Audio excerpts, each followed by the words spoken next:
بسم اللہ الرحمن الرحیم۔ پروگرام گوشوارہ وی لاگ کے ساتھ خالد محمود رسول آپ کی خدمت میں حاضر۔ آپ کے لیے بہت بہت دعائیں اور نیک تمنائیں۔ ناظرین، آج کا جو وی لاگ ہے وہ بنیادی طور پہ اس وقت جو دھرنوں کا ایک ماحول ایک بار پھر شروع ہوا ہے، جاری ہوا ہے، اس سے متعلق ہے۔ انفارچونیٹلی ہم نے ایک پچھلے وی لاگ میں بھی ذکر کیا تھا کہ ہمارے ہاں پچھلے 4 الیکشن جو ہوئے 2003، 2008، 2013 اور 2018 کے، ان چاروں الیکشن میں کوئی نہ کوئی ایسی ان نیچرل غیر فطری انٹرونشن یا واقعات کا تعلق کچھ ایسا تانا بانا بنتا رہا ہے کہ انفارچونیٹلی کسی ایک الیکشن کے بعد اس کے نتائج کے اوپر اتفاق نہیں ہوا۔ اپوزیشن نے بھی اسے ایکسیپٹ نہیں کیا، جنرل ماسز میں بھی اس کے بارے میں تحفظات رہے، اور ہم نے یہ دیکھا کہ ان چاروں الیکشنز کے نتیجے میں جو حکومتیں بنی، استحکام اس ملک میں نہیں آ سکا، اور جب سیاسی استحکام نہیں ہوتا تو معاشی استحکام جو ہے نا وہ بھی ممکن نہیں ہوتا۔ اب اس وقت یہ کہ 2024 کے جو ہمارے فیبروری کے الیکشن ہیں، اس کے نتیجے میں جو نتائج سامنے آئے، ان نتائج کے اوپر تحفظات ہیں، عام لوگوں کے بہت زیادہ ہیں، اپوزیشن پارٹی کے ہیں، P T I being the largest party, اس کے سب سے زیادہ تحفظات ہیں۔ اور ان الیکشن سے پہلے ہم نے دیکھا کہ جس طرح وہ الیکشن کے پروسیجرز وضع کیے گئے اور جس طرح ایک بہت بڑی جماعت کو نشان سے محروم کیا گیا، اس کو امیدوار جو ہے وہ کسی ایک یونیفائڈ نشان کے اوپر جو ہے نا وہ سامنے نہیں آئے، لیکن اس پارٹی نے اپنے طور پہ فائٹ بیک اتنا کیا، سوشل میڈیا کو اور یوتھ کو موبلائز کرتے ہوئے وہ پھر بھی اس چیز میں کامیاب ہوئے کہ 9 فروری کو جو الیکشن تھا اس میں سب سے زیادہ ووٹ لینے والی پارٹی جو ہے نا وہ پی ٹی آئی کے طور پہ ابھر کے سامنے آئی۔ اب یہ کہ پی ٹی آئی، بانی پی ٹی آئی اس وقت سے جیل میں ہے، پھر 9 مئی کے واقعات ہوئے، تو یہ ایک طرح کا ایک پورا ہم دیکھ رہے ہیں کہ ایک محاذرائی ہے پی ٹی آئی کے درمیان میں، جو اس وقت سیاسی قوتیں دوسری حکومت میں ہیں، اور پھر اسٹیبلشمنٹ کے درمیان میں۔ اب اس دوران میں جو عدلیہ ہے، کیونکہ معاملات بار بار عدلیہ کے پاس لے جائے جا رہے ہیں، تو کچھ فیصلے عدلیہ کے بھی ایسے ہیں جو اس سارے معاملے کے اوپر اثر انداز ہو رہے ہیں۔ اب یہ جو 12 جولائی والا سپریم کورٹ کا فیصلہ آیا ہے، جس میں کہ پی ٹی آئی کو ایک جماعت کے طور پہ نہ صرف تسلیم کیا گیا بلکہ حکم دیا گیا کہ جو ان کے آزاد امیدوار ہیں ان کو پی ٹی آئی کے امیدوار اپنا ارکان کے طور پہ تصور کیا جائے، رجسٹر کیا جائے، اور اس کے بعد پھر یہ ہے کہ جو مخصوص نشستیں ہیں اس کے بارے میں بھی فاصلہ آپ کے سامنے ہے۔ اب اس فیصلے کے بعد پارلیمنٹ میں رہتے ہوئے نمبر گیم بہت چینج ہو گئی ہے۔ وہ نمبر گیم فیڈرل میں بھی چینج ہو گئی، وہ آپ کے پروونشل پنجاب میں بھی چینج ہو گئی، اور باقی جگہوں پہ بھی آپ کو اس کا امپیکٹ ہے۔ اب اس فیصلے کے بعد یکدم ہم نے دیکھا ہے کہ سیاسی درجہ حرارت جو ہے وہ ایک بوائلنگ پوائنٹ پہ پہنچ گیا۔ اب حکومت نے، وزیر اطلاعات نے ایک دن پریس کانفرنس بڑے جذباتی انداز میں کی کہ حکومت نے فیصلہ کیا ہے کہ پی ٹی آئی کو بین لگا دیا جائے۔ کیوں بین لگا دیا جائے؟ انہوں نے وہی چارج شیٹ دہرائی جو اس وقت عدالت کے مختلف فورمز کے اوپر ہے، اور حکومت اس کو پروو نہیں کر پائی، لہٰذا وہ ایک عدالت کسی میں بھی وہ چیزیں جو ہیں نا وہ پروف نہیں ہو سکیں، اور عدالت نے اس کی تصدیق بھی نہیں کی۔ اب اگر فرض کرو حکومت نے پی ٹی آئی کے اوپر پابندی لگانا بھی تھی تو اس کا بھی ایک پروسیجر ہے، سب کو اچھی طرح پتہ ہے۔ نہ اس کی منظوری کسی طرح کی پہلے سے کابینہ میں لی گئی، نہ پارلیمنٹ سے لی گئی۔ اگر دونوں سے منظوری ہوتی بھی ہے تو پھر اسے عدالت سے 15 دنوں کے اندر اندر جو ہے نا وہ تصدیق کرانا بھی ضروری ہے۔ لیکن حکومت نے جس جلد بازی کے ساتھ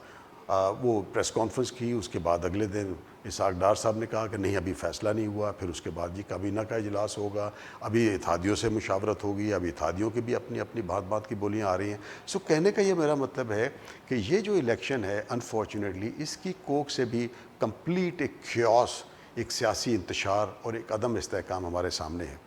اب اس وقت یہ ہے کہ جو پی ٹی آئی ہے اس کا جو ٹوٹل فوکس ہے وہ بانی پی ٹی آئی کو اور اپنے ساتھیوں کو رہائی دلوانا مقصود ہے، تو لہٰذا اس میں آئی ایم ایف کی طرف سے جس طرح کا بجٹ ڈکٹیٹ کیا گیا، جس طرح کی مہنگائی جو ہے وہ عوام فیس کر رہے ہیں، توانائی کی قیمتیں، food inflation and so on so forth, P T I اس کو بیانات کی حد تک استعمال کرتی ہے، لیکن ان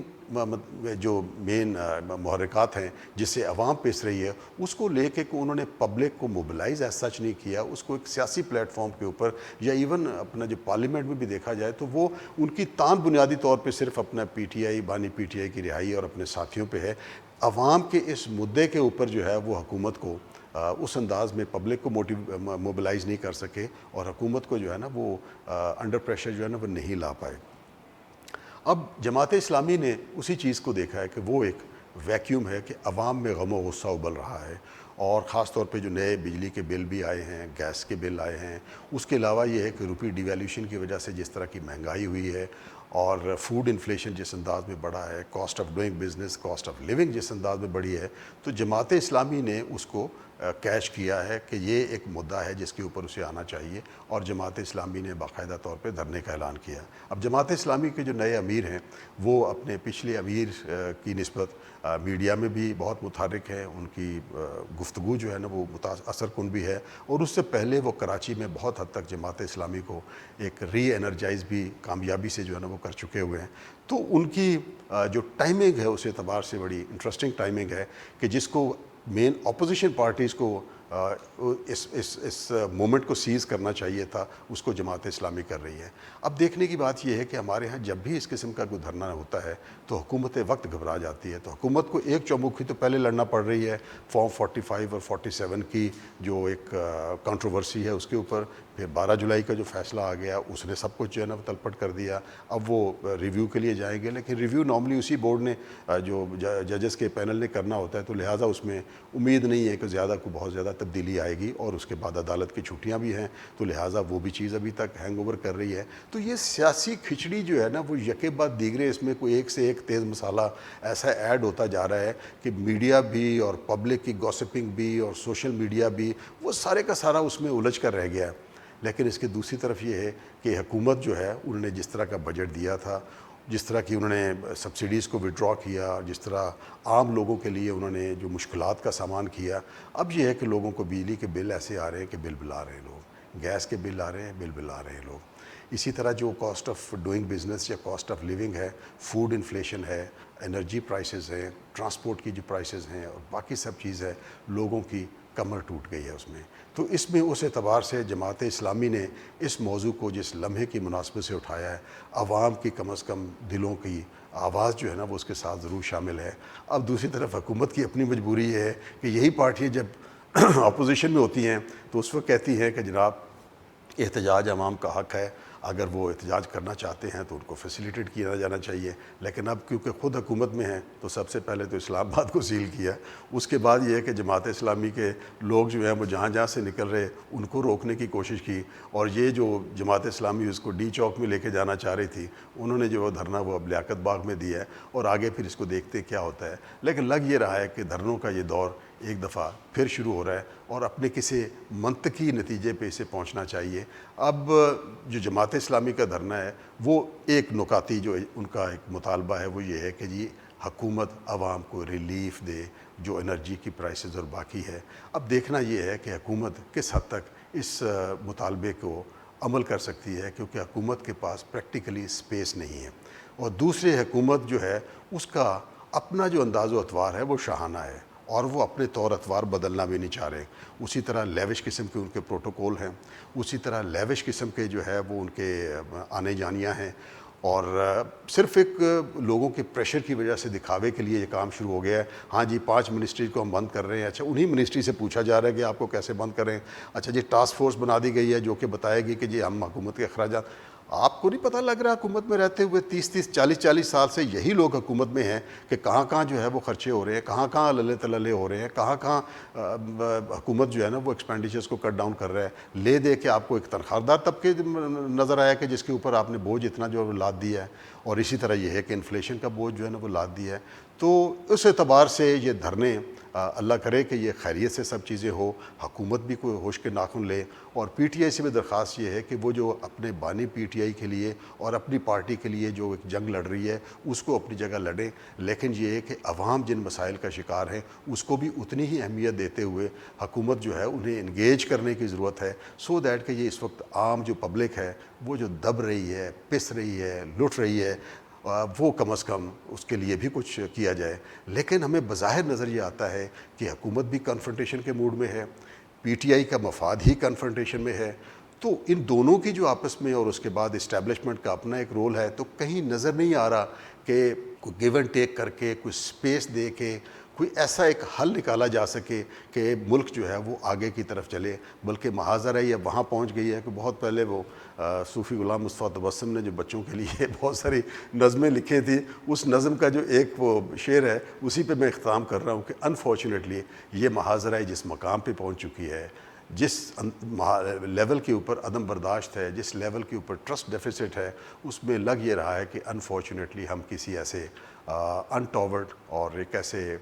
خوفناک واقعے کی طرف موو کر رہے ہیں جس کا خمیازہ پورے ملک کو بھگتنا پڑ سکتا ہے. کیونکہ جو بھی پارٹیاں ہیں, جو بھی فری کے سارے قصے میں شامل ہیں, ان میں سے کوئی بھی ایک دوسرے کو نہ ماننے پہ تیار ہے, نہ سپیس دینے پہ تیار ہے, نہ انگیج کرنے پہ تیار ہے. تو ایسے میں پھر کیا ہوگا جو صوفی تبسم صاحب نے اپنی نظم کے آخر پہ لکھا کہ لڑتے لڑتے ہو گئی گم, لڑتے لڑتے ہو گئی گم, ایک کی چونچ اور ایک کی دم. انفارچونیٹ ہے اگر یہ ہوا, کیونکہ ان کی چونچ اور دم بھی گئے جواب دے جائے گم ہو جائے گی, لیکن اس کے ساتھ ساتھ جو عوام پہ بیت رہی ہے ان کے اوپر ایک اور بھاری بوجھان پڑے گا سیاسی عدم استحکام کا. تو گزارش یہی ہے کہ اگر یہ جتنے بھی فریق ہیں کچھ ہوش کے ناخن لیں, اور یہ جو دھرنے ہیں, دھرنے بھی پیسفل جو ہے وہ آگے چلیں, سو دیٹ کہ یہ جو عوام کے مسائل ہیں اس کے حل کرنے کی کوئی نوبت, کوئی سبیل نظر آنی چاہیے, جو انفارچونیٹلی اس وقت اس کے اوپر کوئی سنجیدگی کسی سیاسی پارٹی کی طرف سے نظر نہیں آ رہی, سوائے جماعت اسلامی نے جو سٹیپ لیا ہے. اٹس اے ویلکم سٹیپ, لیکن دعائی کرنی چاہیے. لیکن اس کے ساتھ ساتھ ڈر یہ لگتا ہے کہ ہمارے ہاں پاسٹ میں بھی دھرنے کبھی بھی زیادہ نتیجہ خیز ثابت نہیں ہوئے, اور اگر دھرنے ختم کرانے کے لیے جو ٹرم اینڈ کنڈیشن کی بھی گئی وہ آئی واش کے طور پہ ہوتی ہیں. آگے سیاسی نظام چل نہیں رہا. جب تک ہم سیاسی عدم استحکام کے اصل محرکات کو ایڈریس نہیں کریں گے تب تک یہ معاملہ آگے چلتا ہوا نظر نہیں آتا. آج ایک دھرنا ہوا ہے, ہو سکتا ہے کل کچھ اور دھرنے ہوں, پرسوں کچھ اور دھرنے ہوں, تو ان دھرنوں میں عوام بیچارے کہیں رول کے نہ رہ جائیں. اس کے ساتھ ہی خالد محمود رسول کو اجازت دیجیے. اللہ حافظ. اپنا بہت بہت خیال رکھیے.